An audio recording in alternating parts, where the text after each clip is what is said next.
ব্যবসায়ীর কাছে কি সরকার, প্রশাসন, সাধারণ মানুষ জিম্মি আজ?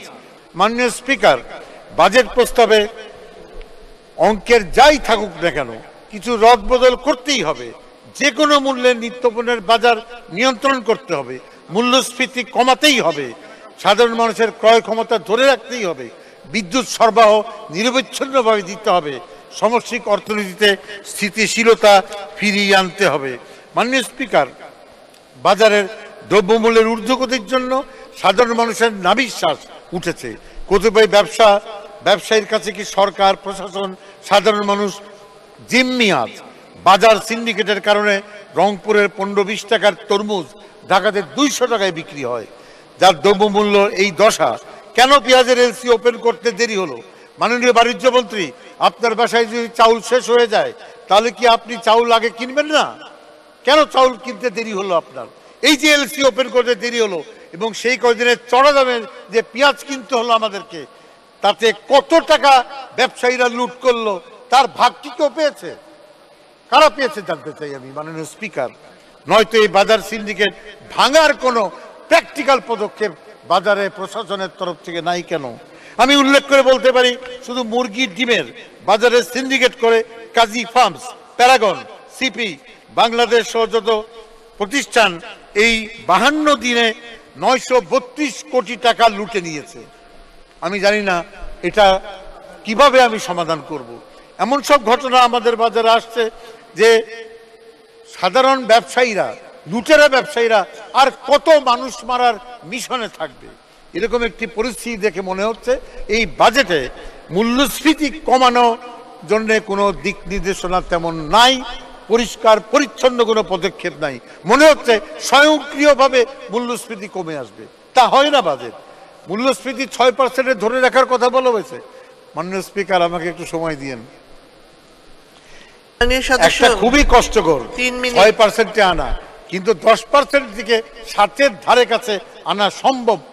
মাননীয় স্পিকার, আমি প্রধানমন্ত্রীর দৃষ্টি আকর্ষণ করে বলবো যে নিত্যপণ্যের যা আমদানি করা হয় তার উপরে রেগুলেটরি শুল্ক আর শুল্ক সাময়িক কালের জন্য মাফ করে দেন, তদারকি বাড়ান, পিসিবির পরিধি আরো বাড়ান, বরাদ্দ দেন এবং এর জন্য উন্নয়ন প্রকল্প কিছুটা কাটছাট করে সংকোচনমূলক মুদ্রানীতি অনুসরণ করুন।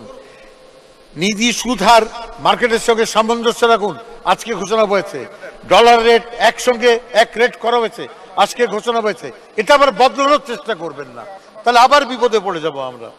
আজকে আমি আবারও বলবো যে ব্যাংকে বেশি টাকা একসঙ্গে 10-15 হাজার কোটি টাকা চট করে ব্যাংক থেকে তুলেন না, তাহলে মুদ্রাস্ফীতিতে চাপ পড়ে। আস্তে আস্তে নেন। আর রাষ্ট্রের হাত সবচাইতে বড় শক্তিশালী হাত, বাজার সিন্ডিকেট চাইতে শক্তিশালী না। বাজার সিন্ডিকেটের হোতাদের ধরেন, কারাগারে ঢোকান, অসুবিধা কিসের? যোগী দমন তো করেছি আমরা, তাহলে বাজার সিন্ডিকেটের হোতাদের ধ্বংস করতে পারবো না কেন? কেন পারবো না আমরা? মাননীয় স্পিকার, আমি আপনার মাধ্যমে প্রধানমন্ত্রীর দৃষ্টি আকর্ষণ করছি, প্রশাসনের সেই ব্যর্থ অযোগ্য লোকের ব্যবস্থা নিন এবং বাজার সিন্ডিকেটকে ধ্বংস করে মানুষকে স্বস্তি দিন। মাননীয় স্পিকার, আমি এবার জ্বালানি খাতের যে একটি কথা বলতে চাই। এই যে লোডশেডিং, বিদ্যুৎ ঘাটতি, কয়লার অভাব, বাকি এলসি ওপেনের দেরি হচ্ছে, কুইক রেন্টালের কথা চলে আসে। আমি সময় নাই, আমি সংক্ষেপে সারি, আমাকে একটু সময় বাড়িয়ে দিন। 3 মিনিট বলুন। ধন্যবাদ মাননীয় স্পিকার। আমাদের কুইক রেন্টাল জিনিসটা বুঝি।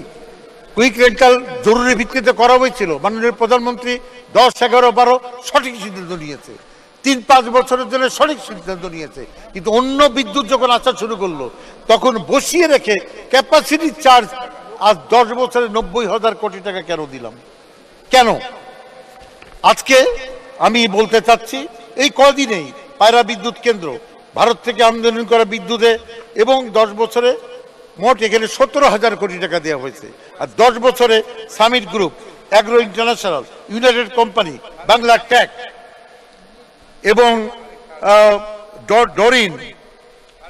ডরিন, আরপিসিএল, কেপিসিএল, মোহাম্মদীকে, হোসাবকে এখানে 10,000 কোটি 10 বছরের জন্য মোট এখানে দেওয়া হয়েছে 10,000 কোটি দেওয়া হলো। যাই হোক, আমি কুইক রেন্টাল কনসেপ্ট চালু হবার পর থেকে 5 বছরের পরে আর এটাকে বসিয়ে রেখে টাকা দিব না, নো ইলেকট্রিসিটি নো পেমেন্ট, এই পদ্ধতিতে এখনই সুইচ করেন এবং টাকা বাঁচান। সেই টাকা দিয়ে তেল কেনেন, গ্যাস এলএনজি কেনেন এবং কয়লা কেনেন। মাননীয় স্পিকার মহোদয়, আমি একই সঙ্গে সঙ্গে বলবো যে সৌর বিদ্যুতের টাকা দেন বরাদ্দ। এবার গ্যাস উত্তোলন 5টা কূপ কেন 25টা কূপ বছরে করেন, টাকা তো আছে আমাদের, সেই টাকা তো দিতে পারি। উপকূলের সাগরে অনুসন্ধান শুরু করেন, কয়লা ও জ্বালানি আমদানিতে দীর্ঘমেয়াদী পদক্ষেপ নেন। মাননীয় স্পিকার, একটু দিতেই হবে আমাকে, আমি শেষ করে দিচ্ছি। মাননীয় স্পিকার, সমষ্টিক অর্থনীতিতে একটা সমস্যা দেখা গেছে। গত 10 বছরে মাননীয় মুহিত সাহেব যখন অর্থমন্ত্রী ছিল, মাননীয় প্রধানমন্ত্রীর তদারকিতে একটা সমষ্টিক অর্থনীতিতে একটা স্থিতি, একটা ভারসাম্য বজায় ছিল, কিন্তু সাম্প্রতিককালে সেই ভারসাম্য নড়বড়ে হয়ে গিয়েছে, এর প্রভাব অর্থনীতিতে পড়েছে। আপনি কি জানেন বেসরকারি খাতের ব্যবসাদারদের $26 বিলিয়ন ঋণ আছে? এখানে কিভাবে ঋণটা হচ্ছে, পেমেন্টটা কিভাবে হবে, মনিটর করার কথা বলেন। ছোট কোম্পানি এলসি করতে পারছে না, ভিন্ন ভিন্ন ডলার রেট ছিল, এটা ভালো ছিল না, এক রেট করেছেন, খুব ভালো কথা। বাজারের সঙ্গে সুদ হার ঠিক করেছেন, খুব ভালো কথা। কারেন্সি সোয়াপ করেন চীন ভারতের সঙ্গে, তাহলে অনেক ডলার বাঁচবে। আন্তর্জাতিক কোম্পানি যে পেমেন্ট করে, মাল্টিন্যাশনাল কোম্পানি, ওখানে বহুত কারচুপি আছে, ওইখানে মনিটরিং করেন, ডলার বাঁচাতে পারবেন। আর রাজস্ব বোর্ডকে বলবো, দীর্ঘদিন হয়ে গেল, অটোমেশনে যাবেন না কেন? উপজেলা রাজস্ব অফিস খুলবেন না কেন? কর্মচারী দিবেন না কেন? 9 লক্ষ হাট বাজারে রাজস্ব আদায় করার লোক যাবে না কেন? আপনি নতুন বিল নিয়ে আসছেন যে এজেন্ট মাধ্যমে কর আদায় করবেন, এটা বাতিল করেন, করের কর্মচারী দেন, আমাদের সেই সক্ষমতা আছে, ট্যাক্স কর সহজ করেন। যাই হোক, আমি এই প্রসঙ্গে বলবো যে এই শৃঙ্খলাগুলো আনেন। অন্যান্য প্রসঙ্গে আমি আর বেশি মাননীয় সদস্য 3 মিনিট শেষ করবেন দয়া করে, 3 মিনিট। ধন্যবাদ। মাননীয় স্পিকার, আমি চলমান খুব গুরুত্বপূর্ণ কিছু বিষয় ছিল, আমি বলতে পারছি না, তবে তিস্তা মহাকর পরিকল্পনার জন্য এই বাজেটের টাকা দেওয়া দরকার ছিল। মাধ্যমিক স্কুলের এমপিওভুক্তি যে শিক্ষকরা আছে, 12,500 টাকা তাদের বেতন, এটা দ্বিগুণ করা উচিত। ইসলামিক ফাউন্ডেশনের শিক্ষক কর্মচারীদের 5,000 টাকা বেতন, এটা বাড়ানো দরকার। আপনার ডাক্তাররা সেবা দেয়, তাদের গ্রেড 2 দেওয়া হয় না। পুলিশরা 10টা গ্রেড 1 চেয়েছে, কেন দিবেন না? পুলিশের পেনশন পুলিশের কাছে দিয়ে দেন, তাদেরকে হয়রানি করতে হয়। আমি একই সঙ্গে সঙ্গে বলবো, সংস্কৃতি চর্চা ছাড়া উন্নয়ন মুখ থুবড়ে পড়বে।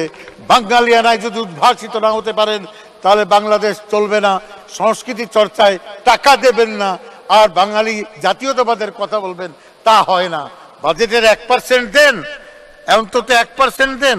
সুতরাং আজকে নির্বাচন নিয়ে আমি এখন কথা বলবো। আমি অর্থনীতির গুরুত্বপূর্ণ কয়েকটি বিষয় প্রস্তাব দিয়েছি। মানুষ স্বস্তিতে থাকে এবং সংকটকালে চক্রান্তকারীরা যাতে হালে পানি না পায়, যাতে আমরা শক্তভাবে রাষ্ট্র শত্রুদের মোকাবেলা করতে পারি, সেই জন্য এই প্রস্তাবগুলো দিলাম। মাননীয় স্পিকার,